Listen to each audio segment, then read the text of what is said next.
Here. Can I have Commissioner Nguyen salute to the flag?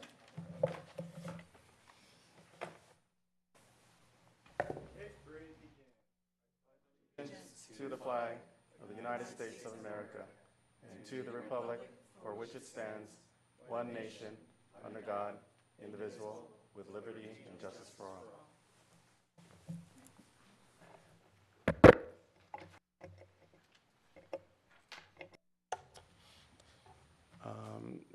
Item number 2, approval of order of agenda. All in favor? Aye. None opposed.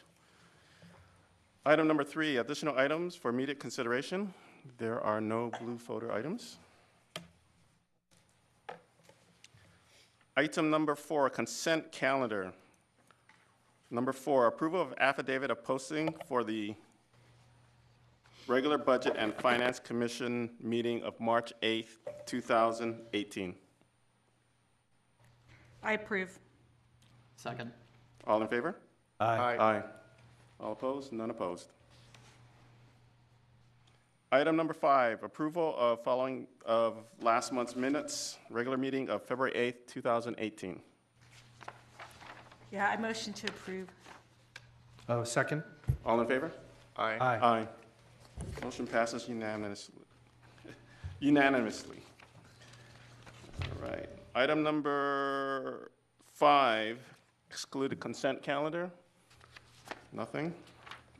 Item number 6, public participation on non-agenda items. Nope. No audience participation this evening. Item number 7, old business. No old business. No business. We are moving right along. Item number 8, new business. Number 6. Item number 6, single audit report for fiscal year 2016-17. Marnie? Good evening. Back in December, you had all of the reports as a result of our fiscal year 16-17 audit, except for the single audit. It has a later deadline, so the auditors focused on the other reports and have now completed the single audit report. The single audit is in regards to federal grants. So on page 6 of the audit are all of our federal grants. We have a whole lot of other grants, but these are the ones that are federal and required to be included in the single audit. They had 2 major programs, and basically those are determined by dollar value. Housing Authority is the only one that met the dollar threshold criteria for a major program by itself, but CDBG, also coming from HUD, makes it a major program as well. So for these major programs, then they look in great detail at all the contracts and backup and all that for these items. So as far as these grants, and primarily the Housing Authority and CDBG, they had no findings on these grants. They do list, because they're also looking at all of the internal controls that that the city has.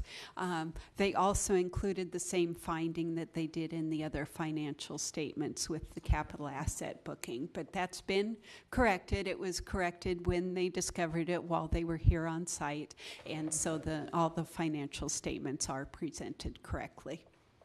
And I can answer any questions you have. So one question with respect to the page number 6 regarding section 8. Do you know about approximately how many recipients are of that per year and dollar amount, ballpark? I just watched that on Tuesday. They did their quarterly report, but I don't remember. I'm thinking it's a little below 500, if I remember correctly. But quarterly, they make a presentation to the city council. Okay. I do have one other question too with respect to page number 8, bullet point number 2. With respect to financial statements, it says material weakness identified, and it said yes. If you could just kind of explain what that is about. That is that same finding from the initial audit reports of the capital asset being booked incorrectly. Do they do something similar like this with state grants, Marty, or is that included as part of the other process? It's just included in the audit. Every great once in a while, you will have a state grant that will have a requirement that it's included in the single audit, and we've done that in the past quite a number of years ago, but nothing recently. Because there will be some significant state grants with regard especially to transportation that are coming online, like with Measure R and things like that. So what triggers an exception where it would be included as part of this? Is it a dollar amount? Is it the state requirement? Yeah, it's the requirement of the granting agency. Now, the transit funds, the Measure R, the Prop C, Prop A, all of those, we also undergo an audit on those. Actually, Metro hires auditors who then go out to all of the all of the recipients, and so we do have audits on And those. they share the results of those audits with the state, with the local agency, or that's presented at a state agency? So they give their results back to Metro, but it's in the form of a report that we get as well. We do, okay. Yes. Would that be something that we would receive as, in a similar fashion here as part of our budget and finance meeting? Or would that be something that would go to the city council? You know, historically, we have not shared that with any group, but I think it would be a good idea to share that with you. See the results So of the we'll audits. do that, sure. Okay, thank you. So could I have for the record that Commissioner Samples arrived? Quick question on the, so I'm reading through what we get in federal funding. So we get, looks like housing. So what exactly do we get funding for from the Department of Justice? And transportation's for, looks like it's for transportation, buses and benches, but Right. Draft covers up a lot of it. But yeah, the transportation ones are the transit terminal and bus shelters and benches. The Department of Justice, those are police-related grants, usually for technology kind of purchases.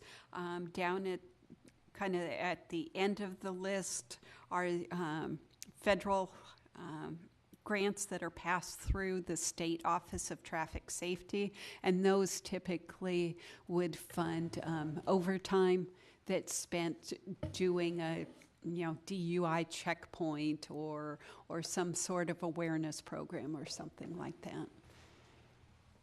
so this $6.7 million number at the bottom of page 6, that's showing how much we've spent, right, from the grants Right. and the single audits. In comparison to, I'm interested to see how much do we have in grants compared to our expenses. Do we have an approximate number?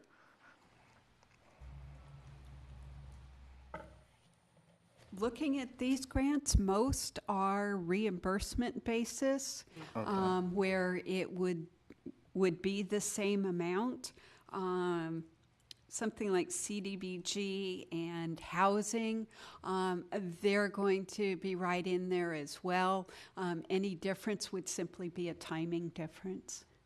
Okay. So Marnie, would it be safe to say that any grant we generally would like to spend the full amount? anything Of allocated. course. It is no fun to send grant money back. Further questions, commissioners? Making a motion to receive and file? Second. All in favor? Aye. Unanimously approved. Item number 7, budget recommendation letter to City Council. Marnie?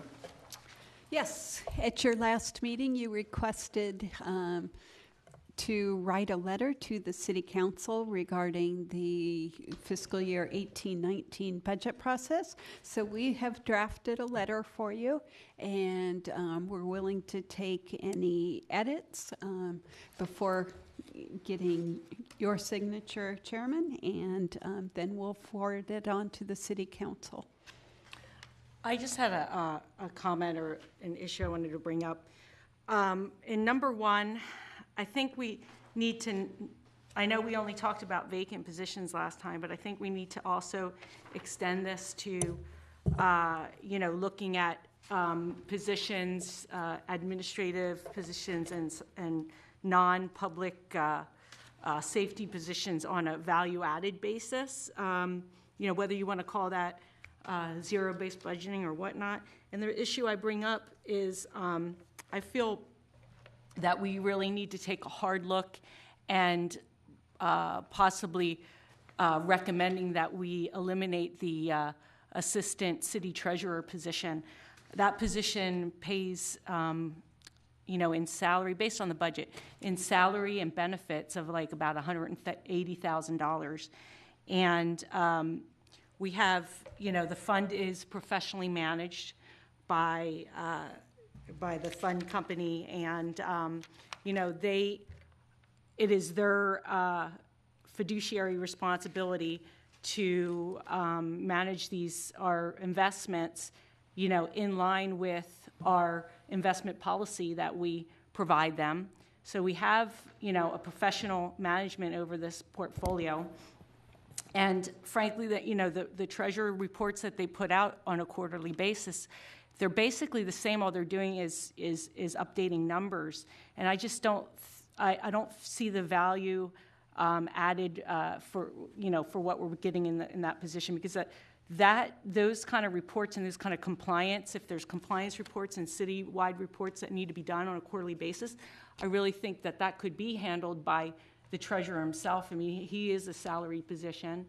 So it's just something that I wanted to bring up. It's been, I apologize why I didn't bring it up last meeting, but I think this kind of stuff really needs to be looked at. I don't know what you guys' positions are. I mean, I can't look, in detail. The only real detailed staff like function and things that we do get to see here is that treasurer position, because they come and give us, the quarterly report and things like that. So we have a little bit of an insight on, what is done there, and bringing on this professional manager and I just don't see the value added on that.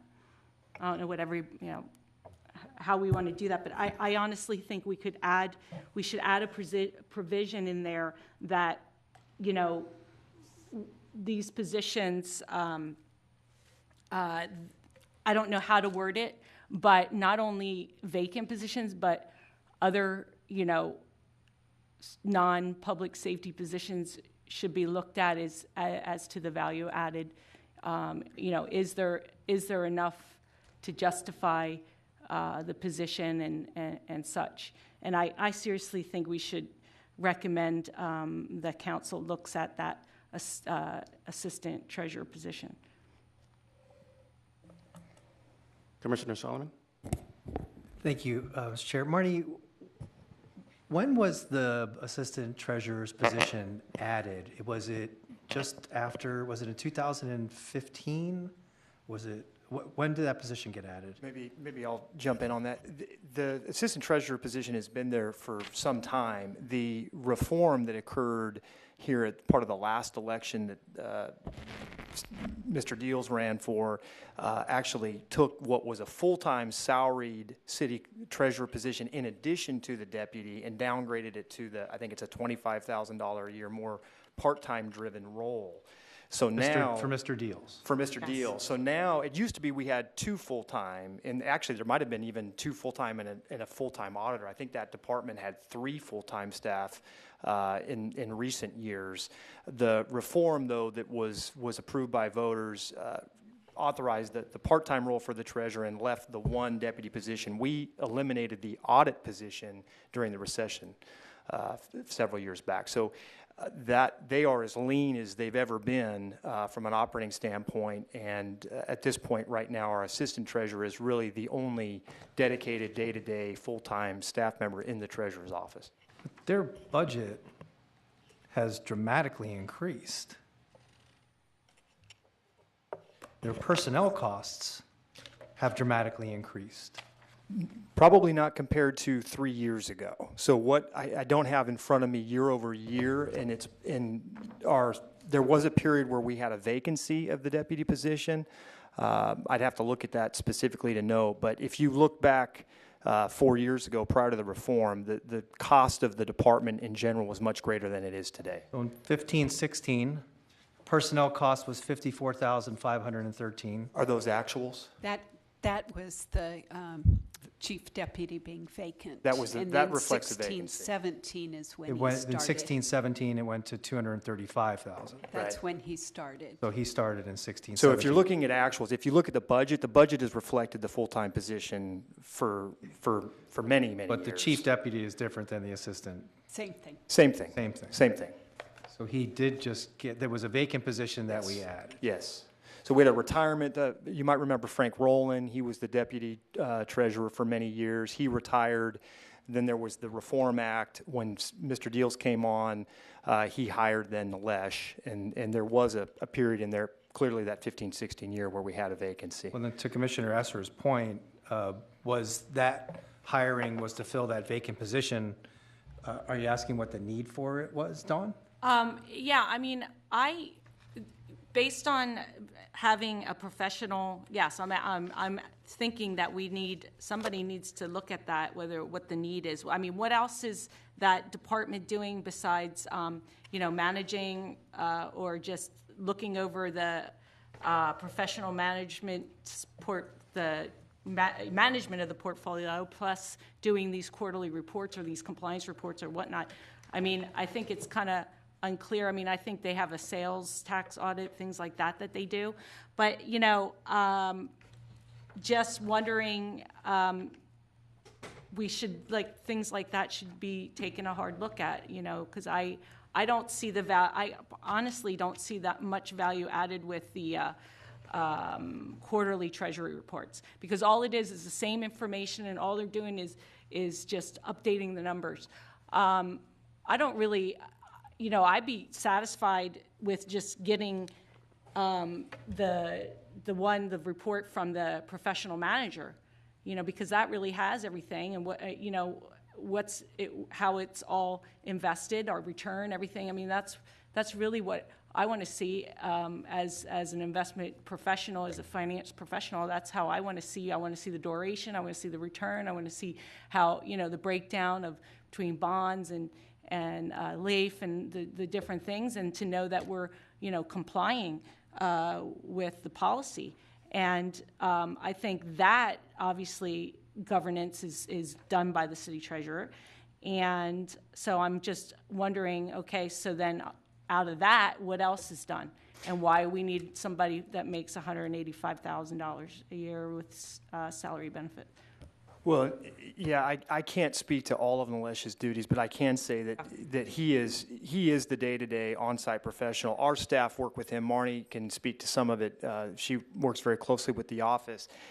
One of the big duties that I am aware of that I know Nilesh takes a significant role in is revenue audits. And it's not just TOT audits, working with our hotels to make sure we're collecting all of the various revenues that we're due, but also telecoms. There have been times when the office has been involved in collecting fair various franchise fees or UUT, utility user tax, and we review those materials. There is a significant amount of work that I see that position performing. That isn't in our direct charge. I know the treasurer's duties, there are some prescribed obligations under the charter that the office has. With the part-time treasurer and the one full-time dedicated professional staff member, they are fairly lean. That is certainly my observation. I don't know, Marnie, if there are other things that you're aware of that role provides. I'm sure there are a number of them. I think that's the majority of it. The focus is strictly revenue, whether that's tax revenue or investment income. So in addition to overseeing, the professional manager on the portfolio and making sure that we're, in compliance with the state regulations, right? So that, and then they do the quarterly reports and things, and then they do the revenue audits. Revenue audits, and that's comprehensive. I mean, as you know, we collect revenue in a variety of different forms. There are a number of businesses that are involved in that, and candidly, from what we've seen in audit collection, the position probably more than pays for itself in the various audits that are ultimately provided. But that is the go-to individual in the department. Given the part-time role, it's a different setup than it was in years past, and ultimately, Steve and Nilesh could provide you more detail on their day-to-day responsibilities. Commissioner Samples. Thank you. Well, a couple of things occur to me. First of all, I have to agree that we need to look seriously at who's handling what job at what pay rate. Having an executive level person who's responsible for monitoring audits sounds a little expensive for our city. And just because it happened once upon a time, I'm not sure that it needs to happen forever. So I have to agree with some of these job positions need to be reviewed. I don't know what all of the finance department and treasurer has to do, but I've got to tell you that I've been extremely upset that I see a report that comes in that has original slides from our outside manager, and those precise slides are transferred onto city letterhead and given back to us again. That's a waste of somebody's time, okay? Those are the kinds of things that if our treasurer is literally taking our manager's report and putting it on city letterhead, somebody needs to look at who's doing that and why. That's a waste of time, resources, paper. I mean, go down the line. The other thing is, I think there needs to be a review of the sworn personnel doing non-sworn duties. I know we just had a transition in the fire department, moving people out of planning and over to executive level jobs in the fire department that in many other cities are done by non-sworn personnel. And I don't understand why that happened. And I think it's something that needs to be seriously considered in the future. Obviously, you can't change that today because it was just done a few months ago. Just to be clear, if you're referring to the various inspectors that were added, those are non-sworn positions. Those are Sworn in the fire department? non-sworn. Yes, we hired non-sworn personnel for those positions. The plan checker and the inspectors. I didn't read that in the report we Yeah, had. So, definitely, okay, those are my civilians. mistake. Yeah, My mistake civilians. then. And Okay. they would be at the technician level. I wouldn't classify them as executives. Okay, then I misread some of the reports that we were seeing, and I have to apologize. But we do need to look at the sworn personnel that are doing non-sworn jobs. There are a lot of other departments, both police and fire, across the country that are moving those jobs out to non-sworn positions. I think that needs to happen. And finally, with regard to the letter itself, there were a couple things that I think we were kind of specific in last week or last month that I'm not seeing here. One of our biggest concerns, I think, was the guaranteed raises that personnel receive. And I think we all acknowledge that, particularly with respect to our public safety departments, they're 65% of our budget, and their salary increases are outstripping the increased revenue or the revenue that the city is seeing. That needs to be looked at very seriously. Right, we tried to address that at the latter part of item 2 in your letter. If you look at the draft letter, and certainly we're open to however you would like to word these items. This was us, trying to prepare a draft for you. I think we have here, the full thing reads, maybe for the record, in light of rising CalPERS and workers' compensation costs, be conservative when negotiating new pay and benefits in the memorandums of understanding with the city's various labor associations, and consider whether annual adjustments within the MOU salary schedules and pay ranges should be automatic or tied to more rigorous performance standards.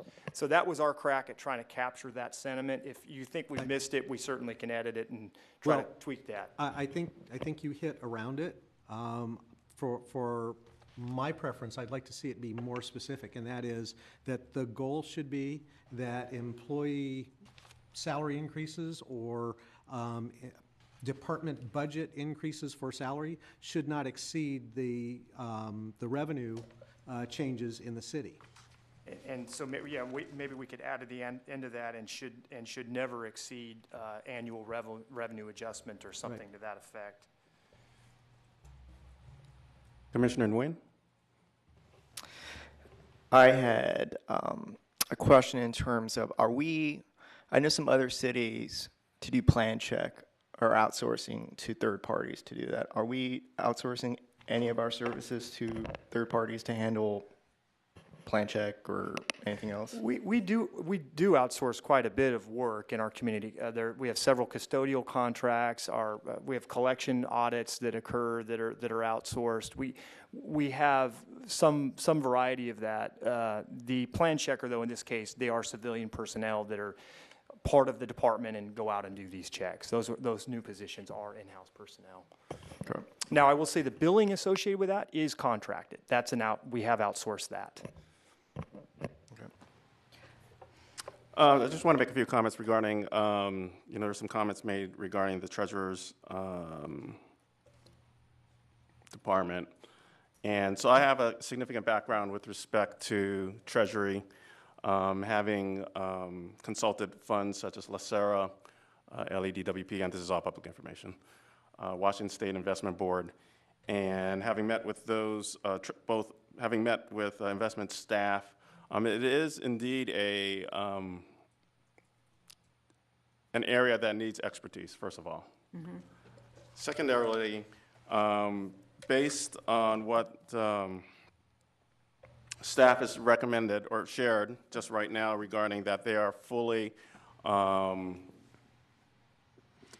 they are fully staffed and they are in that department. Also, I think it's a little bit premature to just pick one position out of all the positions within the city, and in particular treasurers, because there are many positions. Yeah, well, that was kind of my point on that we need to maybe reword that number one, because it's focusing on vacant positions and not. I think we need to add in there that we need to take a hard look at Current positions. Yeah, current Okay, positions on a value-added standpoint, and because I don't want to lose that type of review or analysis to be. Yeah, I think that we could definitely put that in item number one. Also, I think given the history, we've seen, based on what staff has mentioned, that the budget has come down from 2 full-time to now it's just time and a half, or 1 full-time and a half, and the city treasurer. And so I don't think it's not unreasonable to say that, we keep it as is right now.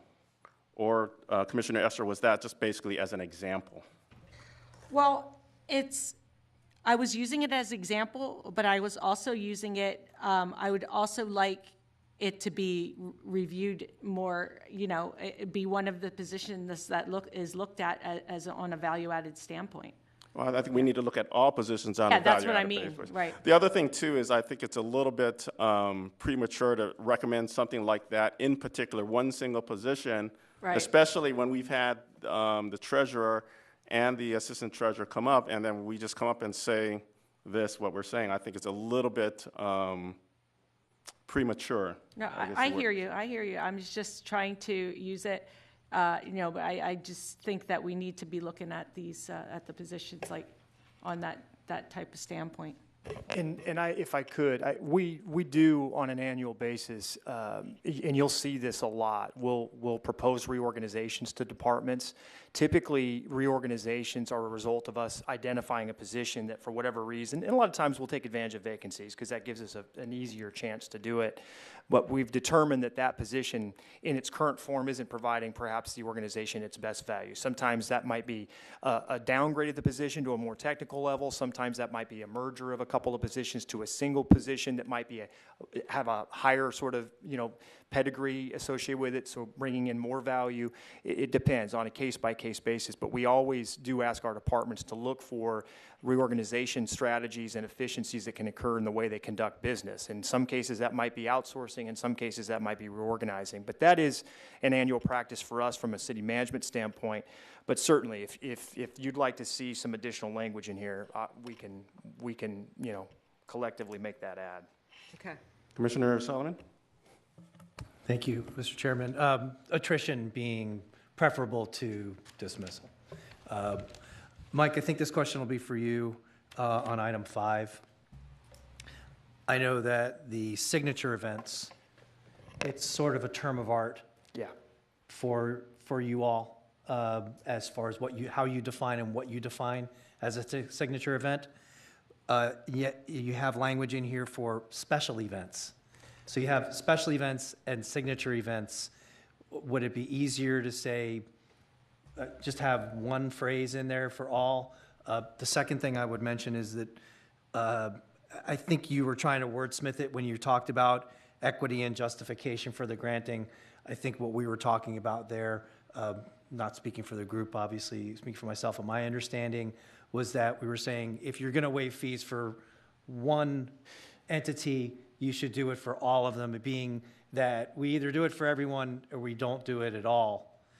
Certainly, this council has that ultimate decision to make, but it's not so much equity and justification as a matter of fairness for all not vendors, but all entities that want to have events in the city, so that they all get the same treatment, or either all pay for it or all don't pay for it. Sure, and yeah, I think we were trying to cover both in a sense that there's proper justification for any fee waiver and that it's applied equitably, and maybe that hasn't come across that directly here. So And I don't maybe know if the you answer is wanna- equitable justification. I don't know. Well, I think the answer is that it's just a fair application to all entities. And what we could do is the reason we wanted to use all special events is because there are events that may not be at that full signature status where we still may grant fee Events waivers. in the village, Riviera Village. Right, so maybe we just pull signature events and we just keep it general to event fee waivers of any kind. I think it would make it easier for the council,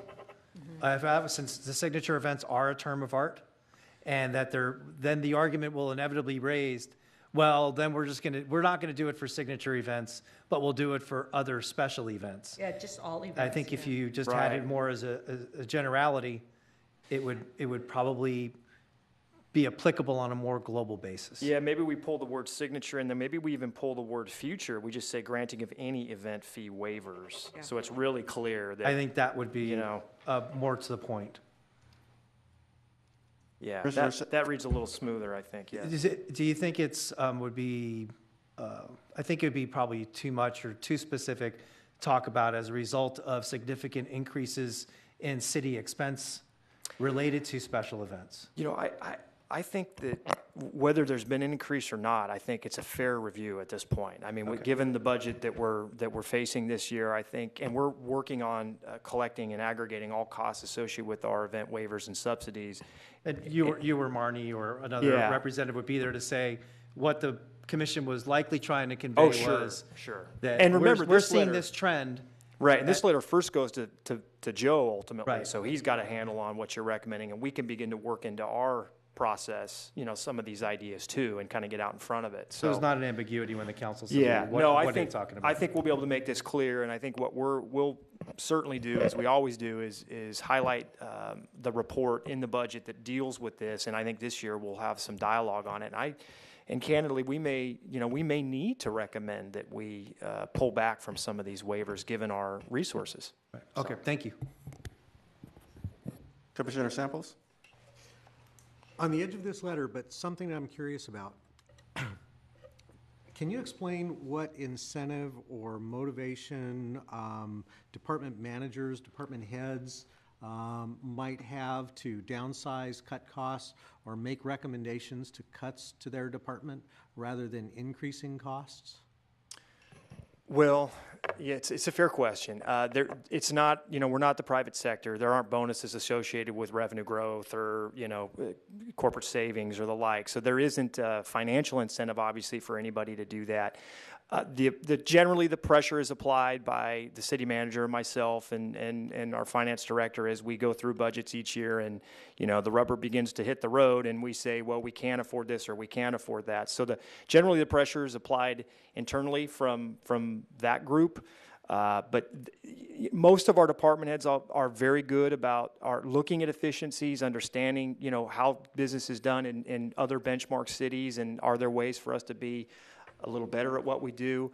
But is there a built-in incentive to that? No. I think to answer your question, there really isn't, other than to just be as fiduciary, just as prudent as we can as an organization. So realistically, unless the city council or the people issue a directive and cut the budget, there's no incentive for a department manager to say, I really don't need X. Typically, it's been my experience in my career that our departments get most creative in moments of crisis. And whether it's been recessions or it's been a slight downturn or a sudden loss of external funding that has funded an operation in the past, that's when we'll find very unique ways to get business done, or we'll begin to eliminate those services that we can no longer afford. The reality, though, in our organization is we are so fresh off the most significant recession from city finances standpoint in history. We are, as an organization, extremely lean compared to where we were 10 years ago. So we have not restored in many cases. Different commissions, it's interesting, your role here is to really provide that kind of prudent course and direction. Joe just heard from the Library Commission on Monday. They're concerned and still bothered by the fact that they're not even close to pre-recessionary levels for their book budgets or their staffing. So we're still operating as an organization as leanly and as efficiently as we ever have. The problem we're facing are these external funding pressures that are, in some cases, are out of our control. PERS, workers' compensation, liability, those, as you know, we went through this ad nauseum last month, are really the drivers for our current concerns. So, we're, like I said, I think I used the analogy before, used to be you kind of trim the fat. Well, we've long since trimmed the fat. We've trimmed the muscle in many departments and are kind of working on the sinew at this point, the cartilage. So we're pretty lean organizationally right now. And I think a lot of those sort of creative strategies, while we're always striving for more, and in fact, we gave a presentation to staff today at our kickoff, it's, look, now's the time. We need your best work. We need you to be as creative as you can.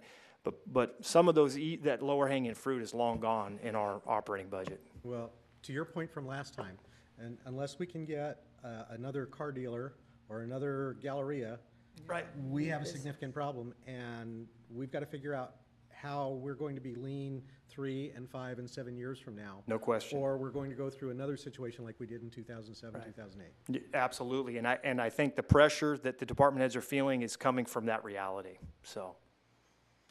Thank you. And I do think, too, that department heads do take a look when there is a vacancy. Can they get the most productivity by filling that position as it had been filled previously, or will they increase productivity by changing that position? Much harder to do when the position's filled, but as a vacant, I do think they do that. Commissioner Esser? Yeah, I just had a couple things, and I'm not sure one where I just wanted, don't know where this is the proper place, but how can we request like a report on the Quimby funds, you know, and how they've been spent? Because I know there was a significant amount that we got last year of 593,000, and this year budgeting like 231,000. I'm guessing that's reported in the CIP. Yeah, we can, as Marnie's done for you several times, at a future meeting, we can collect kind of the history of that spending. We, as you know, the council recently significantly increased the fee from $7,500 to now, I believe it's $25,000. So for any future housing starts, that's going to generate significant revenue. And candidly, we're really counting on that for kind of future park development, restoration, enhancement, et cetera. So the Quimby funds, I mean, on a rough basis, always it's park projects. They have to be. Could it be added as a budget response question or like an outline? We can certainly do that, sure. I mean, if you want a Add it more or- specific number, we can. But yeah, we could provide a budget response report. It's not too difficult to prepare. Okay, that'd be great. Pretty straightforward. I appreciate it. So we should add that, though, I think, maybe to your list here. We could add another item that says, please prepare a budget response, we'd love Okay. to see a budget response report on the historical use and revenues for Quimby. In fact, I'm not totally unsure that we haven't done that in the past, but we may have that. Okay, and then I had another little thing.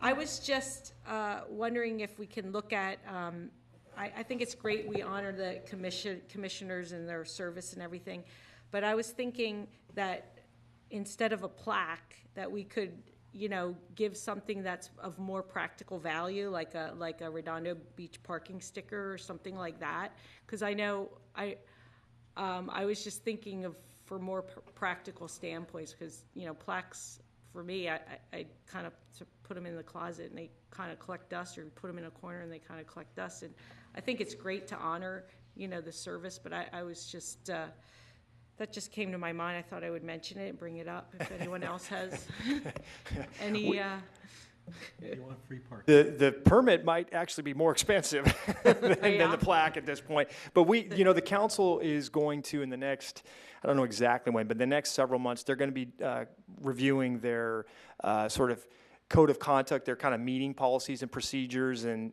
we do periodically update sort of the APP associated with gifts and the like. And if plaques are, I mean, that's really that's a kind of a standard thing, but maybe we create a program where somebody can request that they don't receive a plaque and they receive something else or something. But what is that called that you guys review? oh, they're currently in the process of reviewing their sort of kind of policies and procedures associated with the operation of their council meetings.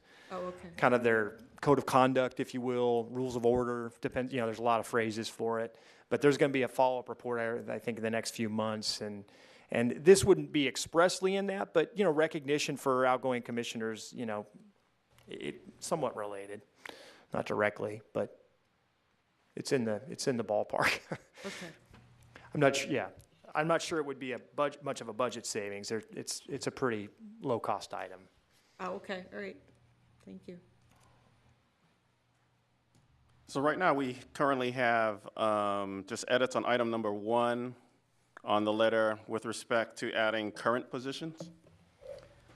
So what we could do, if you, I'm trying to sort of, in my mind here, think about this. So kind of leave the sentence that we have, and then we could add another sentence that says something along the lines of additionally, review. Not just vacant positions, existing Yeah, positions. commission would request the council review non-safety positions on a value-added basis and determine whether or not there might be additional cost savings or efficiencies that can be identified. Yeah, that's good. Okay. And then on item number 5, we just discussed that with respect to just any events, right? We're just crossing out special events and signature events. I think what I would do there is just cross out future and signature, and I think we've got what we need. Okay, and then we're adding number 6, the budget request on the historical use of Quimby. And then Mel had wanted to more clarification on On number 2. 2, I also have, that we would add, I would add another sentence that says, pay raises should never exceed annual revenue increases. I, You don't want to say never. no, it's, I think the description is better that, at least on a department-wide basis, an overall department, Well, I would argue citywide. I mean, well, but Some But you kind of departments do don't these earn things revenue. on a department basis. You do things like employee raises. oh, and you're raise saying pools and specific to the things. revenues departments themselves achieve, or are you trying to isolate it on a pro forma basis? I'm saying, for instance, we know that we have certain departments that represent the majority of our city employment costs. Mm-hmm. Their employment costs within those departments shouldn't exceed the percentage change in the city revenue, because those are the biggest impact. Sure. If we have 65% of our salary base goes up 5% a year, and the citywide income goes up by 2%, we have a problem. Right, can we add perhaps the caveat that in the event that those are in the city's control, right? I mean, the problem there is we're going to have $2 million of PERS increases this year. We may not have $2 million of general fund revenue increases, but doesn't mean That has to come out of salaries. well, if it were, Cost is a cost. yeah, I think the spirit of that comment is a good one. I really do. Execution of that is a challenge, as you know, in our meet and confer environment. And Yep, it's a problem. so Bottom line is, You're saying that's more the MOU. we can't pay all of PERS and continue to do 5% raises when the cost of living Right. is going up by 3%. Okay? And when the city revenue is going up by 2%, I mean, something has to stop someplace. so total. It's kind of total pay or total annual pay and benefit increases Should not exceed. should not exceed annual citywide revenue increases. Correct.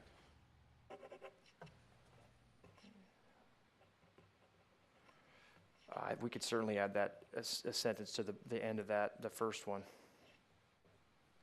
And I'm going to buy a new house in some other city because I just know where all the cops and firemen are going to go. And obviously, that's all with respect to within the MOUs and within contracts. Of course, I mean, we're going to be contractually bound to this. I mean, this is a There are policy some things statement. that are in your control, but Right. it's a goal, right? Well, yeah, it's a goal. It's a and- goal. And that's what the council is looking So- for from you, policy, Right. recommendations Right. here, right? It's really our charge ultimately to go out and try to implement these if, Right. So, right. So what I would do there then is I would add that to the end of that second sentence, just that we'll just have 2 sentences there for point number 2. We'll make the edits to 5. We'll add the 6th. I did catch, just in looking at it here, we had a little typo down below. We should be saying will be considered in the final kind of closing sentence. And then we'll add the second sentence to that first point per Commissioner Esser's suggestion there. Assuming everybody's comfortable with all of these changes, we can certainly make these updates and get the letter to the chairperson for signature. You know, actually, in 2020 hindsight, for what this is worth, if, rather than talking about specifically salaries, if we talked about department budgets overall, so if a department wanted to forego some equipment purchase. Oh, in lieu of, in a sense. We do have to recognize that long-term, an equipment purchase or a hardware purchase is a one-time purchase as opposed to a salary increase that then has ramifications down the road. So there has to be a balance there, but I guess the thing I'm trying to express is there's a spirit here more so than the precise terms. And I think what I'm looking for is a way to keep us from getting into a situation 2 or 3 or 4 years from now and trying to avoid something that's ugly. Yeah, I'm with you. I think the way this is phrased, I think covers it. Okay. I really do. And look, at the end of the day, we have an obligation to present a balanced budget to the city council. I mean, we are obligated to do that. Now, do we occasionally need to use one-time funds to help bridge the balance for a single fiscal year? Yes, and certainly that, given the smoothing practices of the past, has worked for us. But generally speaking, you know, our goal every year is to make sure we're in absolute structural balance, and that means ongoing predicted revenues equal ongoing predicted expenditures. And this year, we're going to be challenged to do that. Right. Yeah. So I think the spirit of what you're saying is completely appropriate. Thank you. Commissioner Wynn? So I'm kind of looking for more clarification on number one, that we want to look at vacant positions, also current positions. For me, I kind of need to get an understanding of, can we get a breakdown of how many employees do we have? How many departments do we have? I feel like we're just kind of looking at just the vacant and some of the positions, but is there a way we can you can provide how many departments how many employees are in each department? The best way to What's look the at best that way to do that? is Yeah. in the budget itself. I mean, that document has, I don't know if how much time all of you have spent with it, but you know, it's got org charts, it's got number of employees by department, it's got by division, it's got breakdowns, total salary costs by department, it's got maintenance and operations expenditures by division, by department, by fund. I mean, there is a litany of information there, but generally speaking, we have, I think currently 38 full-time employees with, you know, several hundred part-timers that come and go on a seasonal basis. You know the various departments generally that we operate, but I think that, you know, we have 96 sworn police officers. You know, they have another 60 plus civilian positions. Their department, off the top of my head, 150 plus employees. Fire department's roughly 59 sworn fire personnel, a couple of admin staff, so they're in the kind of 60 range. Public Works with engineering, about 120 staff members, give or That's take. all within the 430 number, or is that? Yeah, that's all within Oh, that okay. 430 number. So those are your three kind of large departments, probably the biggest. You know, by comparison, library's got 13 staff members, full-time staff members, but they're a largely part-time staff-driven operation. Treasurer's office, I think, comes in at the lowest with 1.25. But yeah, I think gives you a bit of a range, kind of small to big. Yeah. Okay. And what's the timing on the delivery of this letter? Because I feel like we've added a lot. And we've Well, talked about a lot. Yeah, I think if you're comfortable with it, we would make the edits you just described. We'd give it to the chairperson and have him sign it, and then we would immediately put it in the council boxes, and then it'll be an attachment to the receive and file report that the council will get in May as part of the proposed budget. But they're going to get it before that. They'll have that well in advance, and of course we'll have it. And we're working on some of these items already, particularly item number 3. We're working that into the draft budget now. So, yeah, this commission's never been more timely with their budget feedback than this year. I can promise you that. You're about 3 months ahead of schedule right now. But wait a minute, you said they'll have it in their package in May. They're gonna but have- They'll have it way ahead of time. Will they have it next week or in 3 weeks or? We'll get the draft probably out next week for signature. We'll put it in their boxes ideally by the end of next week, if assuming we can get it. And then the only reason we'll attach it to the report isn't because we won't have expected them to already see it. It's because we want it entered into the public record as part of the budget, so the public can see your suggestions as well. So it's not just in a vacuum. Will we get to review it before it goes Well, to chair? that's your choice. If you want to see a secondary draft of this, we'll have to bring it back as part of your April meeting, and that will delay its delivery to the council. rather not do But that's your choice. Well, That's we could- totally your choice. What we could probably do, Mike, is, I mean, there's just minor edits, so you could just read it specifically, and then I can sign it next week. Right, and then we can put it in as a receive and file of your packet next month. Yeah, that's So you have it, Maybe we do that, because I'd feel more comfortable Yeah. having a handle on what it is. what it is, yeah. So before we have any further discussions,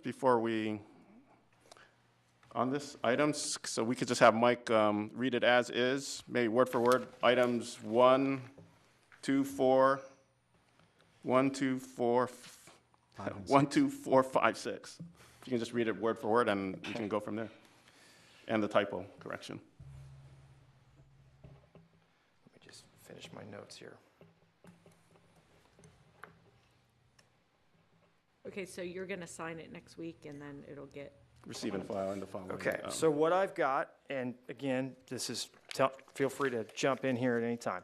So, following the first sentence in item 1, we would add a second sentence that would say, additionally, the commission would request that the city council perform a value-add review of all non-public safety positions to identify possible budget savings, and I would say / efficiencies. Would, God, I hate to do this. That's why, that's the difficulty of, wordsmithing from the dais. I know. It can get clunky quick.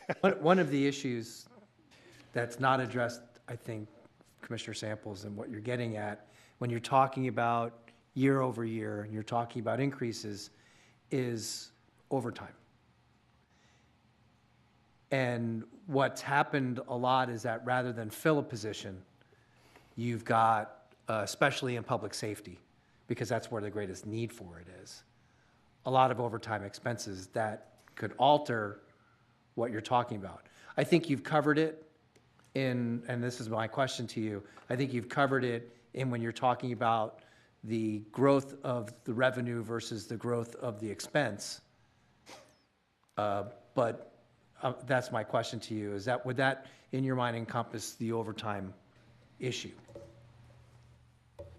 I know that's been raised at city council, that's why I bring it up. I tried to not get that specific, but I think for purposes of the departments that we have that do suffer a lot of overtime, they need to seriously consider that, because I'm looking at it purely as total cost of salaries and benefits, total cost of employment. So whether that's done by adding people so that there's less overtime, or it's done by more overtime because the benefits are lower per person. That may be one of the efficiencies that you look at when it comes to personnel, whether to fill a position and reduce the level of overtime versus having more overtime and leaving that position vacant.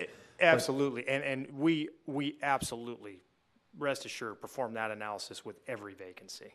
Okay. Particularly police and fire, and I can tell you, we are always looking for strategies to try to curb overtime expense. I just want to clarify if that was reflected in what you're talking Yeah, about. that's, we work on that I a think lot. we're all on the same page. Yeah. Thank you.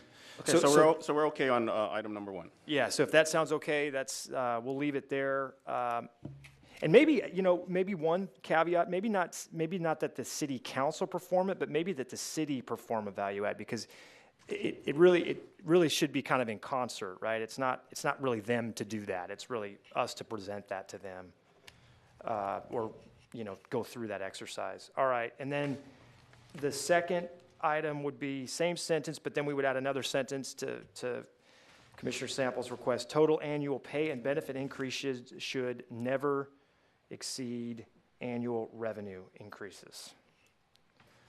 Pretty straightforward. Then moving down to number 5, I would simply scratch future and then in parentheses there the signature, so it would just read for the granting of any event fee waivers. And then we would add a 6th item that would say request that a budget response report be prepared on the history of Quimby fee use and collection. That work for everybody? Mm-hmm. Mm-hmm. And then in the last sentence we need to add the word be between will and considered, and hope they will be considered. So we would make those edits, we would get it to Chairperson Chun, and we would have them sign it, and we'd get it into the boxes as soon as we can and distribute it to our Joe, of course. Move to prepare the letter as modified and submit. Yeah, and you might have some public that's interested in this one. Any more discussions before we open up to public comment? No. Open up to public comment. And please state your name. Gary Ost, former Budget Finance Commissioner. I'm going to expand upon a few things.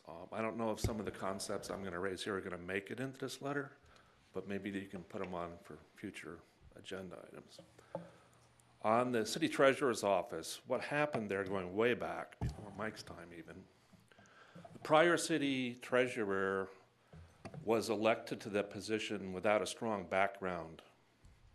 And shortly after he was elected, he realized he had a problem, and he went and hired an assistant to help him get the work done. The assistant he hired was Frank. Unfortunately, Frank had a little bit of a run-in with his prior employer, the city of Vista.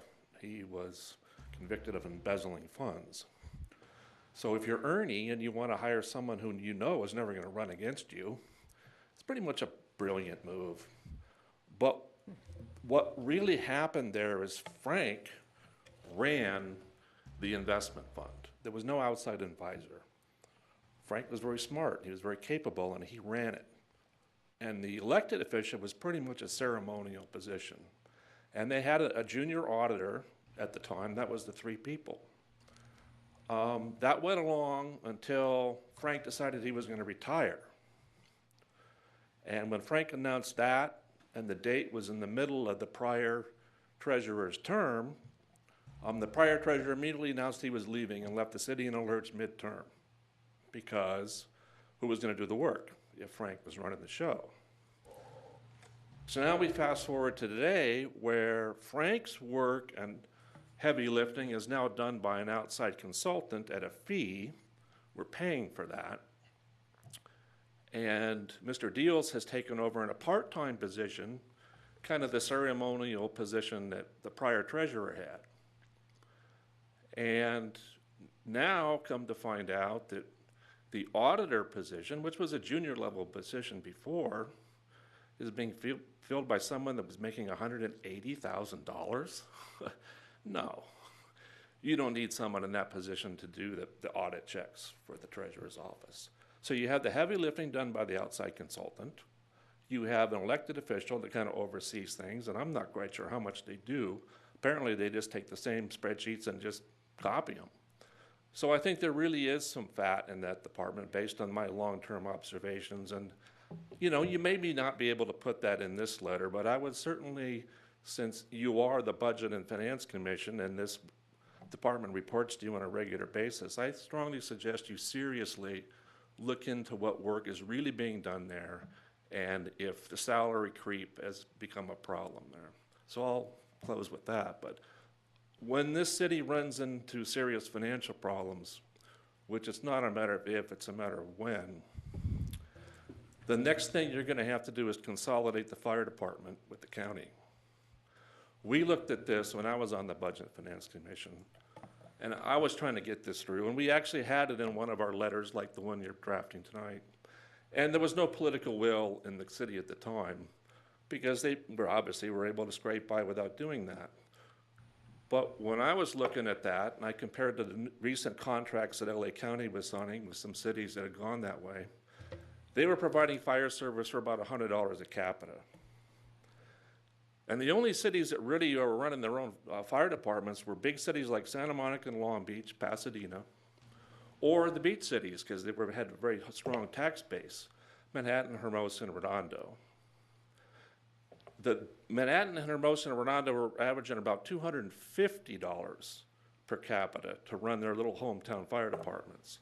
Hermosa's has since folded and gone to the county. I'm not sure what Manhattan's doing, but there is some significant savings there if there's a political will to do it, and the political will probably won't be there until there's a financial crisis in the city, but that is going to be your Houdini clause that gets the city out of the next round here. So that's probably too soon to put it in this letter. It's going to take a political will to make that happen, and usually a crisis, as Mike mentioned, is what will probably drive that, but you may want to put that on a future agenda to explore. No one wants to do it, but it's probably the only thing I ever saw where the city could change and start saving millions of dollars. And the last thing is, my long-term plan was always to consolidate the fire department with the county and take the money they saved there and use that to eliminate the internal service fund to the harbor and get the harbor back on its feet. But I'm not quite sure that that'll happen, because I think you guys are gonna run into a financial crisis. You're gonna have to consolidate the fire department, and you may or may not have any money left over to legitimately get rid of the internal service funds. But there is a ticking time bomb there. The harbor can only go on so long under the current policy of pulling out $2 million a year to balance the city budget. So those are my comments. The letter is kind of what the letter is, and some of what I said, hopefully you might want to think about and get it on future agendas. Thank you. Thank you for your comments and time. Do I have a motion to receive and file? Motion to receive and file? Second. All in favor? Well, I would actually maybe take it a step further and say approve the letter in its final form. Oh, got and it. direct the chair to sign it or execute. Right. Make a motion to receive and file a letter created by city staff with the amendments that have been created to be signed by the chairman and forwarded to the council. Second. All in favor? Aye. Aye. Motion approves.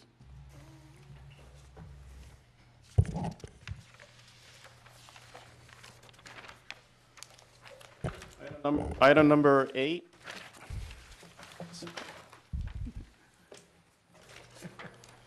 Historical Internal Service Fund and Overhead Allocation Comparison between the Harbor Enterprise and other funds. Marnie? Thank you. We are working our way through the referrals your commission has made. This item we had completed in time for this agenda. You had asked to see historically a comparison of the Harbor Enterprises internal service funds and how they had increased over time in comparison with other funds. My assumption to make sure that the harbor funds hadn't increased at a greater pace than the other funds. And so you have a schedule in your agenda packet that gives you that information. My comments are about the internal service fund. I think it's really a question of policy, because as you know, based on the information, the historical information and that Gary Ost provided us a couple meetings ago, and then based on also a comparison between us and some other smaller SoCal harbor cities that have ISF, there's a major disconnect. You know, Redondo's charging the harbor enterprise funds what amounts to be 20% of their revenues, and none of these other cities even come close to that. So I think there's a couple things. I think there's the question of, are we double taxing these harbor enterprise funds? Because the city is receiving, like we talked about, the TOT taxes, sales taxes, and such from the businesses that are in the harbor, in the both the funds. So shouldn't that be sufficient to be paying for the overhead costs involving these funds for the city? So it's that kind of a question. And then as far as the policy, because our ISF funds 26% of the total general fund. So that's a big chunk. I mean, that's internal service that's being reallocated out. So I just think that's what it is. It's just it's a function of policy, not really a function of comparing, but of what costs are included in the ISF, and and then again how we're allocating them specifically, not so much between the inner city departments, because that's just money being shuffled. Really looking at the policy on allocating to these outside revenue funds that are state controlled. So. there's a question, I can certainly answer it. I think Commissioner Esser's right in many senses. It's a policy choice. The city council, I mean, I guess I would frame it in maybe a slightly different term. The council could always choose to take general fund money and subsidize harbor operations. There's nothing that prohibits the city from spending general fund money in the harbor on any service it likes, whether it's infrastructure, policing, harbor patrol. It certainly has that discretion. I think, and if that's what is ultimately the goal, to further support or help the waterfront along, that's council can do that. That's a budgetary choice. I wouldn't, though, disrupt any of the formula or how we apply the formula throughout the funds, because what we do for one, we have to do for all. Right. And it would begin to affect other operations, other funds in different ways. So we need to apply it equitably, and we do plan. I don't know exactly when. The budget season's pretty hot and heavy, as you know, but we do plan to bring to you a more comprehensive look at the Internal Service Fund program, how it works, kind of the basis for it. You know, it's really become governmental accounting kind of 101. You know, some cities apply or include different things in their ISFs. They may not go to the full extent to have an emergency communication fund, or may not have an IT replacement fund, may not have a vehicle replacement fund. They may choose not to allocate or collect those resources in that way. So those are definitely policy choices. But I think we plan to bring you a fairly comprehensive look at this. We were talking about maybe bringing in the company that originally, and now I know we had some troubles with one of the original consultants there early on, but bringing in a firm to kind of give you some perspective on how different cities do this, kind of go through options and just kind of educate everybody on kind of the basis for the allocations and what policy choices exist for cities as they manage their finances. But on the high level basis, if the council wants to spend general fund money building things in the waterfront or subsidizing operations that occur in the waterfront, it always has that choice. It always has that choice. Unfortunately, right now, we don't have a lot of discretionary general fund money to go around, but it always has that choice to use it in that way. Commissioner Solomon? Okay. So you describe this as a policy choice, and I have a few questions, but I just want to address that for a second, respectfully. At some point, then, what that sounds like to me is, yes, we know we're hitting the harbor pretty hard, but somewhere along the line, the city council gave us direction to do that? No, I'm saying we're hitting the harbor based exactly on the methodology we use in the same way we hit all of our funds. The harbor is not disproportionately receiving internal service fund charges. They're receiving charges based on the same formula that is applied to all of our operations. In fact, it doesn't matter if you are a performing arts center advocate in this community, you don't like internal service funds. If you are a library advocate, we have a library advocate in the back row, you don't like internal service funds. If you are if you are a ratepayer advocate and you love wastewater, you don't like internal service funds. If you are a fan of any of our enterprise funded transit, any of our enterprise funded operations, you don't like internal service funds, because ultimately they are drawing and accounting for charges that are provided by other internal service departments for those operations. You're calling them a policy choice, which is a council thing, but the city staff are the ones formulating the numbers. So that's really not a policy choice. The policy is the establishment of the fund and the formulas that are used to ultimately distribute those funds. Okay, and so that brings me to another question and maybe this is something that's better served offline. Could be. We can talk more. And which is, we've talked around a lot about the numbers.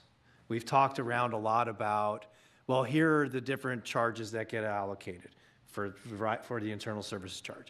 You're showing us a historical graph of the numbers. But it took a while before we ever heard that you have an actuary that helped create some of the numbers, for example, of workers' comp. And what we've never seen, and I know because I've asked for it, is the actual formulas that are being used to derive these numbers. Right.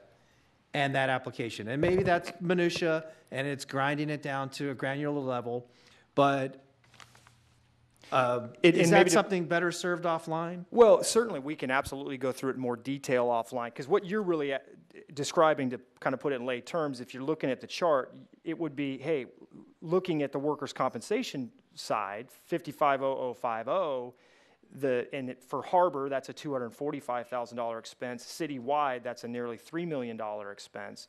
But it would be to say, let's drill into those details. I mean, that's what you're Yes. really looking at. And Same that thing. was one of your previous referrals, was on the liability. And so I am working through that, but still, you can only get to a certain point, and then it becomes based on the actuaries' numbers that we do not have the access to how. They just send you a number? They They send just us a send re- you an end they- result? They send us a report. Some of that report, because it might be confidential for either personal employee matters, or it might be confidential for litigation matters and claims. Some of that might not be eligible Parts- for public parts of it consent. might be Might not be. redacted. Okay. That probably the aggregated level, the number that they tell us in the whole, that might be available. We'd have to look at that. But I think a lot of these questions might be better served ultimately. I think you should ask them tonight. I'm not discouraging that. But I think might be better served when we actually really go through it in more full substance, not just the breakdown here for Harbor, but when we really talk about internal service funds, how they work, what's the derivation, what's the methodology applied. All right, so let's talk about it for more a 10,000-foot level then. Right. And you talk about policy choices, and you bring up maybe the general fund should be subsidizing the harbor as an example. Well, maybe not should, could. Or could. That's the Could. policy choice, and All that's right. that's the real And policy so choice. here. policy choices. So at what point do you reach critical mass? At what point do you determine a stop loss where you are allocating an internal service charge to a department like the library that is 50 or 60% of their budget, and by doing that, you essentially prevent that department from performing the necessary functions of their jobs and of that department? Well, only if you're not providing the requisite general fund money to pay for the operating portion of their department, right? So if you're making choices, I mean, and this is a question I know that we've two of us have talked about in some detail. At the end of the day, it accounts for the cost of doing business, right? In the case of the library, where it's a general funded operation and a general funded charge generally, operation from an ISF standpoint, it's money in, it's money out. It's as Commissioner Esser pointed, it's sort of moving the money from one department to the other and reflecting the charge.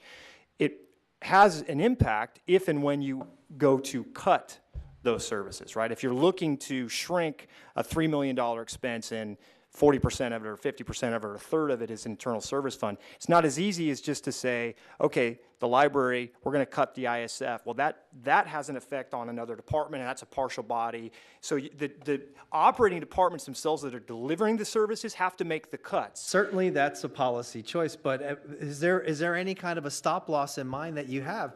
Are we going to do you get to the point of where one department where the ISF charges because they had a lot of claims, workers' comp, they added a wing, whatever it is the ISF charges 90% of their entire budget? Well, you know, I certainly hope we don't ever get to that point, but claims and workers' comp, unfortunately, derived by the operations themselves, can be crippling. You know, if you get a massive claim in the library lobby for somebody, or you get a civil rights issue associated with access to the library, or you have somebody that gets hurt doing business, regardless of the department, I don't want to pick on the library, fire, police, et cetera. Those are the costs of providing that service. I mean, we hate to say it, the real way to tackle savings in that area isn't to blame the ISF, it's to figure out at the root of the expense what's happening and are there ways to trim that cost. In the case of workers' comp, unfortunately, that in some parts would require legislative reform. But we do that already with those departments that are negative revenue producing departments. We do it for all departments. Or departments that would otherwise we would be taking ISF money from them, but we just can't because they don't have that money available. So we take it from other departments. Well, we and have to- sometimes in a disproportionate way to take care of the department that didn't generate the No, revenue. we don't. We reflect it in all departments equally. And then in the case of library, we have to increase the direction of general fund resources to cover it. Okay, so if you're going to have a situation you might have very soon in the harbor where you're taking all of the leases down there and you're taking them offline, not all of them, but a majority of them, and you're taking them offline for 3 to 5 years, where are you going to get the money to pay the ISF charges? Well, it would function based on use, right? That the way ISF works is based on use, and it's a look back. The So- buildings are all still down there. Right, and we're still going to have property insurance. We're There'll still be going to have personnel claims. down there. Right. I mean, if at some point that there's an inability to pay, we're going to have to make a change to either operation or we're going to have to subsidize. And that's your policy choice. That's ultimately the choice. So what we're doing when we're allocating ISF to the library or ISF to the Harbor Enterprise Fund, and the way we're determining all of this, it is a flexible, you make it sound like it's a flexible determination. No, I don't want to make it sound like that. The ISF formula is rigid. Okay. The formula is the formula, and it's applied equally to all operations, regardless of fund. Regardless of fund. And that's So- what I really like to see. That's the formula. The formula is the same for all players. Now, are there circumstances that adjust the formula? In the case of the library as an example, building maintenance here's a great example. The building maintenance division has, call it structural maintenance and custodial maintenance, right? Those are two separate portions of the building occupancy fund, right?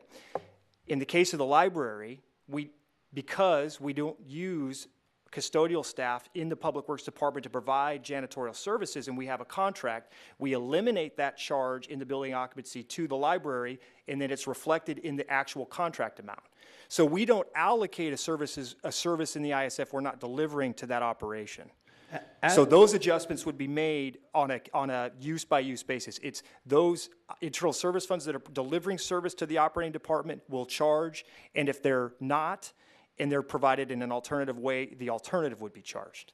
Well, I don't have the educational need background and you need the experience, detail to and the really see experience that you have in this regard, but it strikes me that as a city, as a governmental entity, we have the charge of servicing our residents in the highest and best way possible. Sure. And in allocating the revenues to those departments that provide those services, like in the harbor and like in the library or like in our parks or wherever it is around Absolutely. the city. And the idea that we may be, based on the formulas that we're using, preventing or inhibiting is a better word, the highest and best use of those things, books for a library, repairs in a harbor, or whatever it is distressing.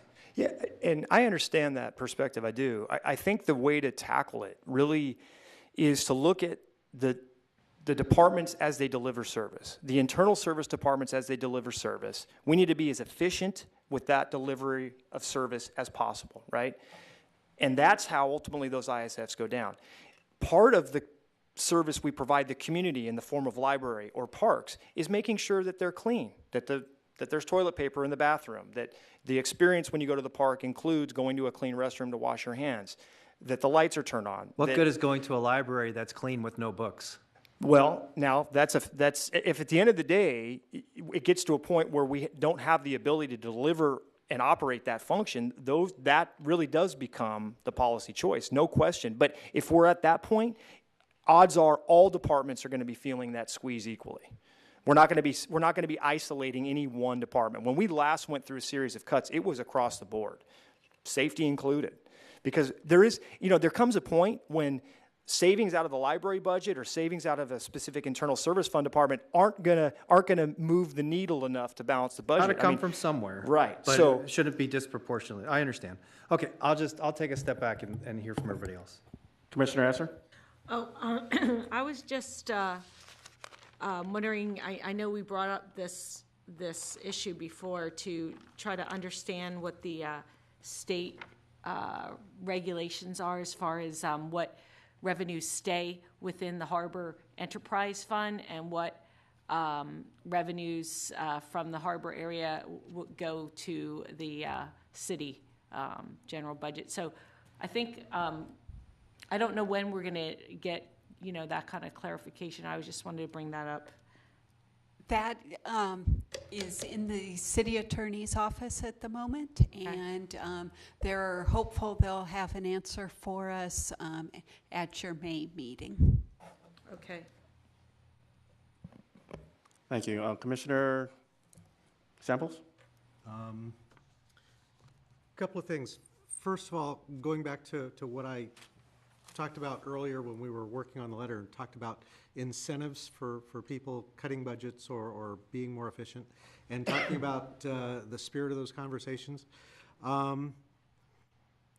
First of all, I'd really like to get more detail, and I didn't get a chance to look at this until earlier today, but I'd like to get more detail on some of these budget categories, because I see things in here that look very much like they're overlapping, significantly overlapping. There's information technology and information technology replacement. There's emergency communications equipment replacement, and then emergency communications, falling both in Harbor Enterprise and in other funds. I'm not sure I understand the difference or why they exist, and maybe now isn't the best time to explain all that. It's an easy answer. Okay. The information technology, there are computers, servers, telephone switches, hard equipment that needs to be replaced. We are pre-funding that over time so that by the time it has to be replaced, that there will be funding there. The maintenance is the information technology department's operational costs. Our desktop computers are leased, so it's the leases of any of that type of equipment. It's the personnel costs for those doing the work on the computers. It's the telephone bills. It's the all that kind. Software it's licenses. It's the maintenance versus the hard equipment future purchases, Okay, so and the same holds true. One's for day-to-day operating Yes. budget, operating charges. The other one is the replacement fund. Yes, and that's So true you went for to exactly the communications. place that I was hoping you would go to, particularly with respect to replacement funds. One of the biggest motivations I've seen in city government is that when there's a set aside for replacement funds for particular products, the justification for spending money and buying new ones is often, we've got money in the budget, not we really need to do it. Or there is a major opportunity by doing it. Instead, it's purely the money's in the budget. How does that get handled in the city of Redondo? In our case, it's not that. It's the unit itself, replacing that unit when it reaches the end of its useful life. So use cars as an example, right? We have a specific replacement cycle for a police sedan. Our computers, we have a specific replacement cycle for each computer. So it's not because the money's in the budget, it's so we have money in the budget when we need to purchase the replacement. And it's itemized by unit, and it's the fund is built by equipment, not by fund. So we don't just set money aside and then collect that money and go, okay, let's see what we can buy now. It's we're setting money aside with an estimate in mind for that specific piece of equipment and the end of its useful life. It's a fairly elaborate formula. What happens when you don't need that kind of equipment anymore because it's been leapfrogged and it's now replaced by something Typically, we're smaller, better, and cheaper? Well, it's not always cheaper. It's usually replaced by something else, and then we move to that new technology, and if it's a faster, smaller, cheaper car, then the new number is amortized off the lower cost. If it's a faster, cooler, more efficient, but more expensive car, the new number is amortized over the larger cost. So it depends on the unit and the need. But generally, if we're able to eliminate a piece of equipment, it comes out of the fund and it goes away from the calculation. It's removed from the calculation. It's The- removed from the the future calculation, but costs the money that would was be already accrued reduced. sits in the fund. No, we would make the final replacement, and then if we feel like it's what we call, it loses a status in our thing, we call it a holdover, and then it's operated, and then when it reaches its end of its useful life, it's no longer replaced. But we're no longer setting money aside for its future replacement at that point. So that money is removed from the annual accrual. I'd like to have deeper discussions at some other point in time. This isn't a good use of our time. And I can tell you, this is a very, very high level summary of how these charges are derived, calculated, and distributed. There's a whole lot of detail that goes into this, and each fund is different. Okay, thank you. Let me just ask, since we're talking high level, it's a little bit more simpler questions. If we just look at it, a historical basis here, let's pull one number here. Example, and you mentioned it, Mike, workers' comp, right? If you look at other funds, workers' comp from 2014-15 to 2015-16, huge jump from 2.2 million to 2.9. Maybe if you can just explain that. Almost 3. Yeah, and you're not even looking at 17, 18. It jumps dramatically from there. That was the big discussion we had, last month. The way it works generally for workers' compensation is it's a 5-year look back. So the 5-year look back each year of that 5-year look back is updated every year to reflect new costs and new projections. So if somebody's injured, there's a formula, and our outside consultants help prepare this, and they have medical expertise, they have legal expertise, they understand typically what these stipulations and costs will be over the life of the claim. They will do, two things will occur. There'll be a posting for future expenses that'll be accounted for in that fiscal year, and then every year, that number is updated to reflect the actual expenses for medical and legal, and then the updated version in the next year of future expense cost. So it's a 5-year formula. It's managed and updated every year. The final year gets dropped off. The new year's picked up. But every year is revisited and reviewed based on knowledge to date at the time. Candidly, workers' comp, unfortunately, it involves two professions that don't get any cheaper. It involves attorneys, and it involves the medical field. And it's unfortunately, given the presumptive interest, we talked a little bit, we don't need to go back into all that, but the presumptions that exist in California state law, particularly for public safety employees, workers' compensation is a very expensive, I don't want to call it benefit, but service that's provided to employees. Got it. And it's probably pretty similar then for liability and property insurance? Very similar, different looks and reviews, different actuaries and how it's calculated. But yeah, we receive a claim, whether it's a trip and fall or a legal claim, lawsuit. We've had many of them of late. There's a booking reserve for future anticipated expenses. And just to be clear, it's not, let's say somebody comes in and says they owe us $15 million. We don't put $15 million in the column. There's a review, there's a standard that's determined through claims history and litigation, and there's a reserve holding based on the nature of the claim. Not what they're requesting, but the nature of the claim. Got it. Yeah, thank you for that reminder. Commissioner Solomon? Thank you. I'm going to address the work comp first. The other thing that drives workers' compensation premiums is payroll, typically in the private sector. The premium portion, sure. So when we're filling vacant positions, or when we're providing increases to salaries, and you talk about limiting or modifying or looking to restrict those sorts of increases, that will help modify things like your workers' compensation premium. It does, but our premiums generally, the way we're generally self-insured for workers' compensation costs up to a certain point. Okay, so where it reflects is on the benefit side in our vacation, long-term disability banks, and other leaves that are used during an injury. So the statutory limit for workers' compensation is $1 million in California. And it's not an exclusive remedy. You can pursue a civil remedy. Sure. And our self-insured retention for liability claims for our pool insurance is $500,000. correct. So I'm not sure why you would reserve or charge over the $500,000 self-insured limit for any one claim. We don't. We reserve sub that, below that. Okay, so you had the Most claims are settled for less than that. yeah, you had the person washed off the jetty, Right. and unfortunately killed.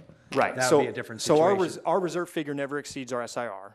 But 99% of both workers' comp and claims are reserved at a standard less than that to begin with. So from the workers' compensation side, I can see how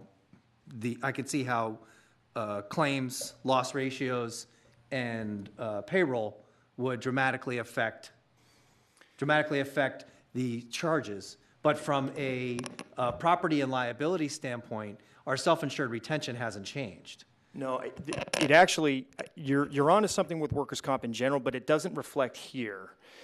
Where salaries have an effect for people out on injury has to do with more with the benefit structure associated with workers' compensation law and what we're obligated to provide in the form of sick leave, long-term disability leave, 4850 time, et cetera. Workers' comp here, these charges are medical expenses, legal expenses associated with the claim, procedures associated with the claim, and reserves. Same as our maximum exposure hasn't changed. Our maximum Right. exposure would be $1 million. What you're saying Right. is the frequency has changed. Severity hasn't changed. Frequency has changed. Well, no, severity in this year, when we talk a little bit about 17, 18, severity on an injury basis, we had that similar number of claims, but the severity increased. They didn't increase beyond an average $500,000 reserve basis. They're still well below that threshold generally. There's a few exceptions. But I guess what I'm getting at is the notion of paying benefits, this portion, workers' comp is not salaries. Premiums are a part of it, but they're not a big driver of it. It's not a big driver. Salaries ultimately affect it, but our CSAC, I mean, if you think about who's providing our insurance, CSAC, it's an aggregation of state agencies up and down the board. On the whole, We're impacted by what happens in other cities. and it's a As part- huge as pool. part of the pool. I mean, I forget the pool. It's like 350 members or something of all walks. So do they look at our situation? They look at our claims because our benefit structure covers salary while on injury and out of work. That's not coming out of the workers' comp fund outside of claims associated with state obligations, and that's a 2/3 formula. So there's some of that, but it's not I don't want to mislead you in thinking that paying benefits has a massive effect on our costs. I may have remembering correctly, but weren't we able to save like $1 million when we Yeah, changed our premiums. provider? Just moving to CSAC and going away from ICRMA, which is what's a more localized pool. Is that reflected in the ISF charge? It is. Okay. So I don't want to be the guy that always talks about insurance, so I'm going to move past that. You provide expertise in it. It's helpful. So when we're figuring charges to different departments in ISF, when you've got sort of a crossing of the streams, to use a Ghostbusters reference, and you've got the GPAC meeting at the library, who bears the personnel costs and the maintenance costs for that? Public Works in the library. We eat that. Any internal city meeting, we don't charge. So the mayor just had a State of the City address up at the PAC. That got billed to Performing Arts That gets Center. billed to the GPAC. We have a state meeting or a coastal meeting, or Marty and I get together in a small conference room. There's no charge. The library meeting room has a lot of use, and outside of a lot of internal use. External agencies are charged, but internal agencies are not. Same thing goes at the Alta Vista Community Center for district meetings, or the Perry Park Senior Center for there's not charges applied to those facilities. So if we had a boat ramp workshop here in the city council chambers, where would that get charged? The utilities associated with turning on the lights, the cost Maintenance, to personnel, bring the everything. personnel in and clean the bathroom one more time, that's going to go to the city hall portion City of the hall general portion. fund expense. But we move that to the library, and the library gets charged for Yes, that. that's correct. So we're taking money out of the operation of the library to have, We're not taking money out of the operation. We're reflecting the charge for that service in the library budget. even though it has nothing to do with typical operations of the library. Okay, I just wanted to. I mean, we're meeting rooms all throughout town we use for a variety of reasons. It's something that I had been asked about, and I wanted to find out. No, and we've had Okay. several conversations about that. Thank you. Commissioner Esser? Yeah, I was just wanted to clarify what's all the items under the overhead line item. I'm assuming that's the city hall? Is that right? Yeah, that's, overhead's going to be your finance department, your human resources department, and your other general, city attorney's office obviously is a big part of that, your city management, the general city functions at City Hall.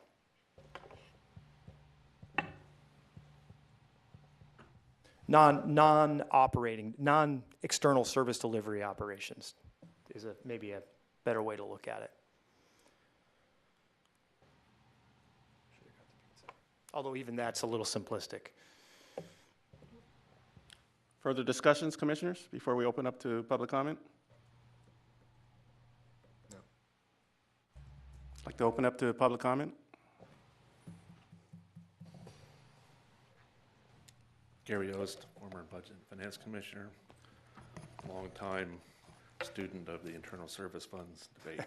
Right, Mike? I want to try and touch on a couple points, and maybe Mike can answer as I go to kind of keep it from all being rolled together. I think what we're asking here, Mike, is not for the City Council to change their policy to subsidize the harbor with general fund money.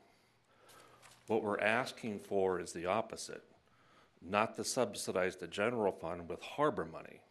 In other words, leave the money that's generated in the harbor and not go the other way. I want to take $2 million, ideally to zero.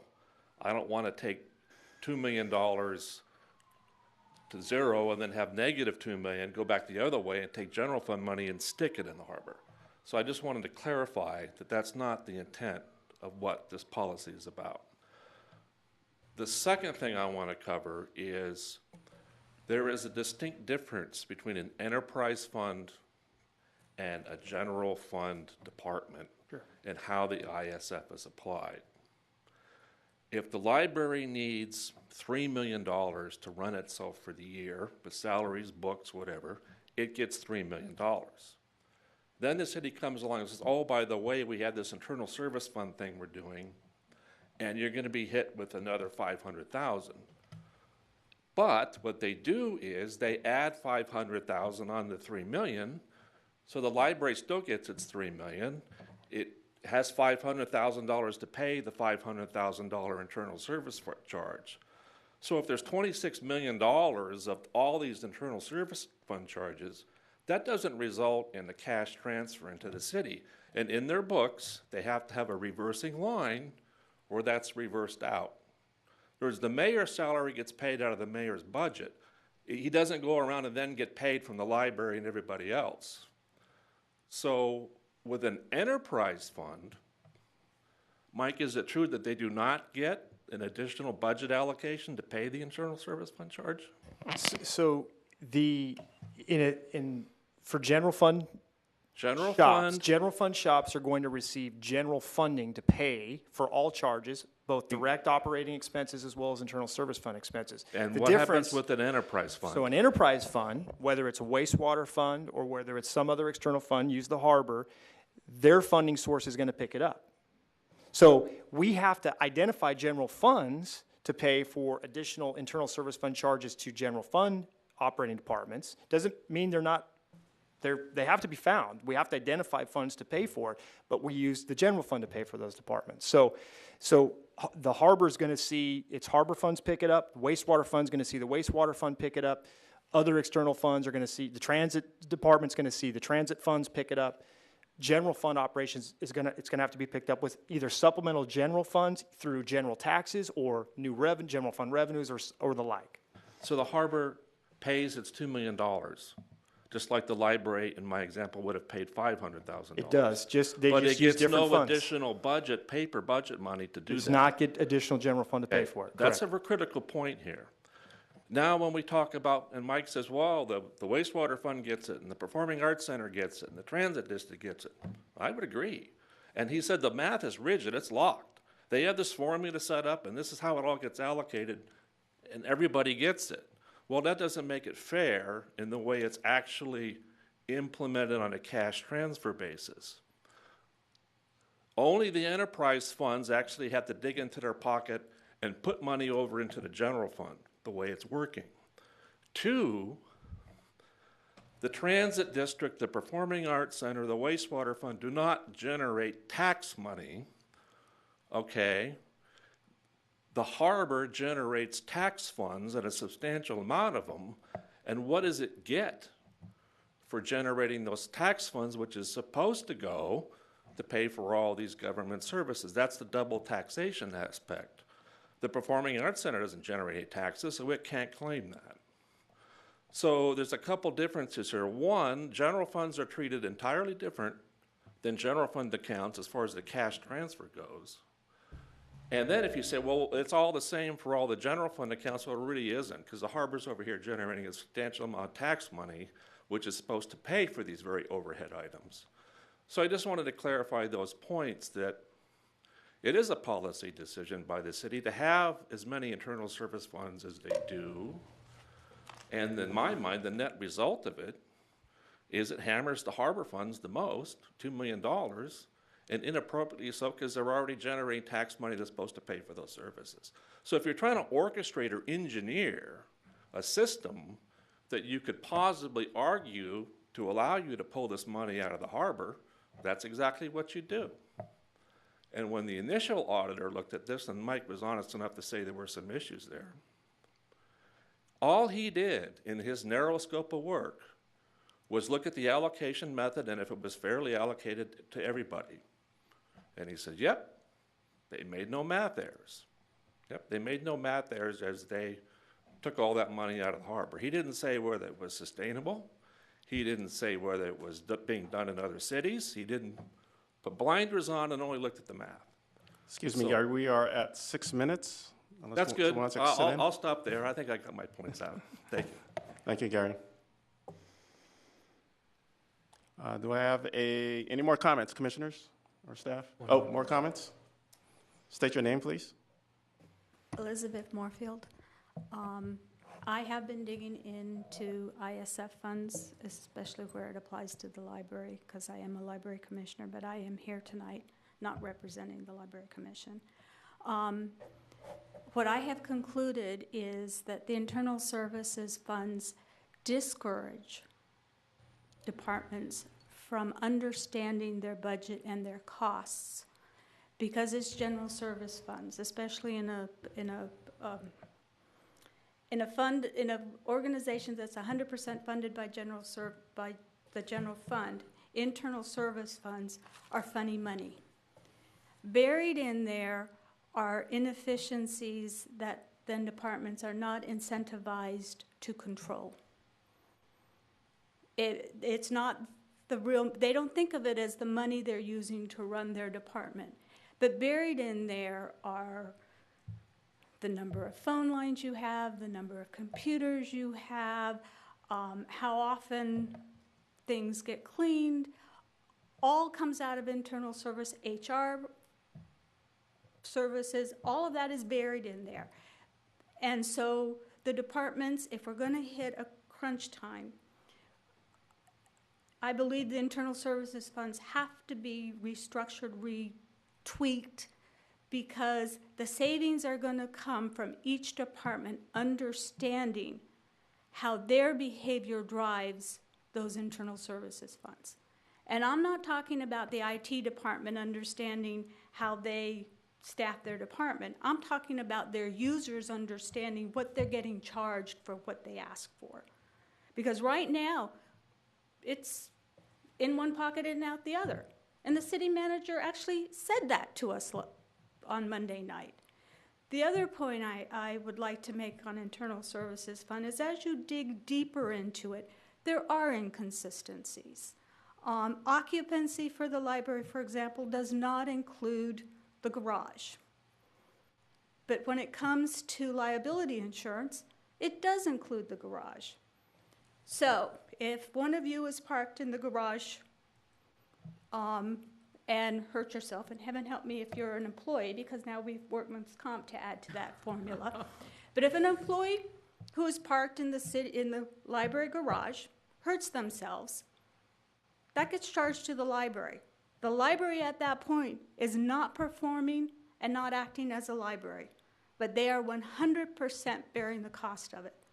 So what is lost via the way certain things are allocated is the cost and efficiencies of running a department are not accurately reflected in the budget that goes to city council.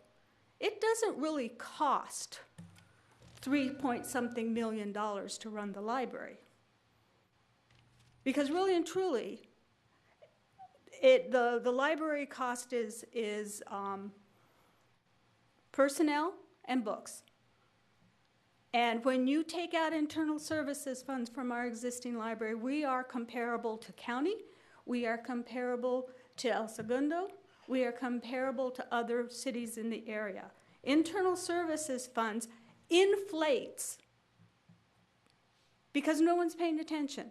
And you do not know what it costs to run the library because you can't separate from that the cost of running that parking garage, which is used by this whole compound. How many of you are parked down there? Is that part of the library? If you're going to go cut the library budget, you're going to cut books.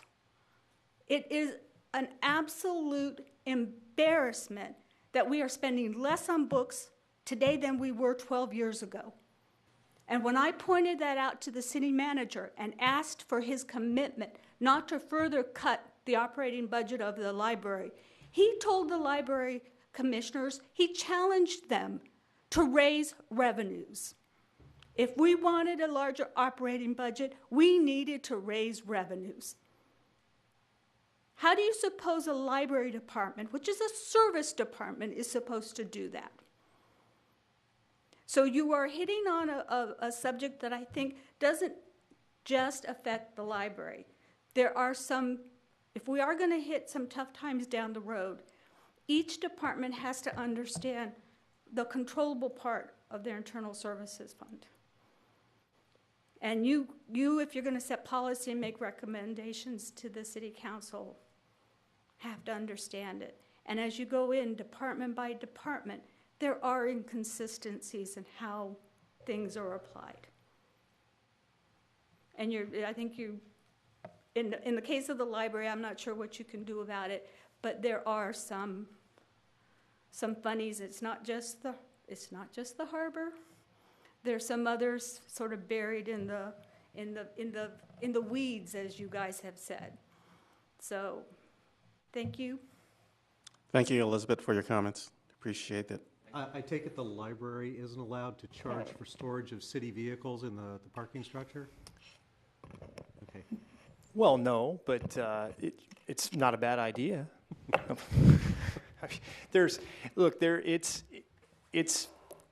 I hate to say it, and I know every department feels it differently. I mean, I started this city in the community service department. One of my first charges was to try to build a business plan for the Performing Arts Center to close what was a massive subsidy.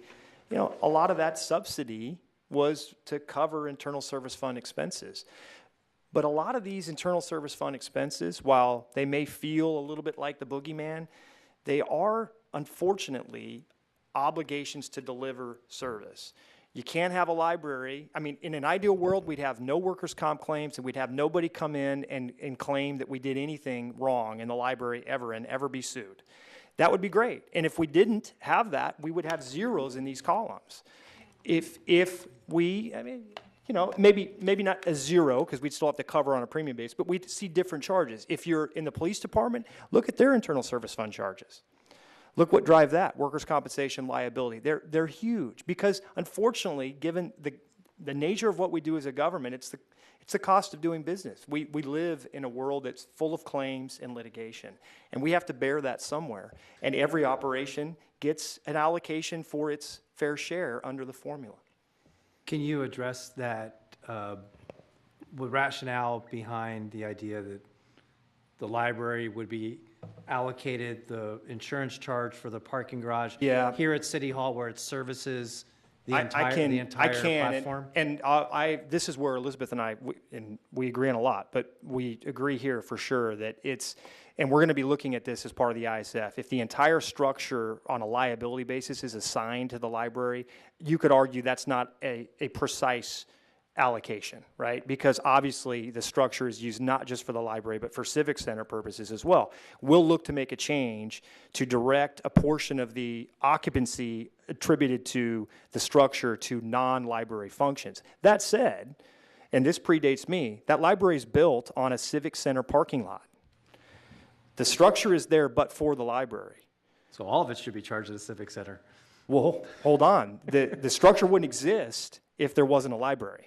So in fact, a condition of its development was the replacement of all of the spaces that existed on a surface parking basis before it was built. So I completely agree with Elizabeth that the entire structure shouldn't be attributed to library operations and charges, because clearly it's used for something more than that. And you could make the same case for the library meeting room. We're looking to try to help address that function too. But again, this is trying to be more precise in our allocation. It doesn't make the costs associated with those facilities go away, right? We still have to clean the restrooms. We still have to turn the lights on in the parking structure. We still have to make sure the gate works.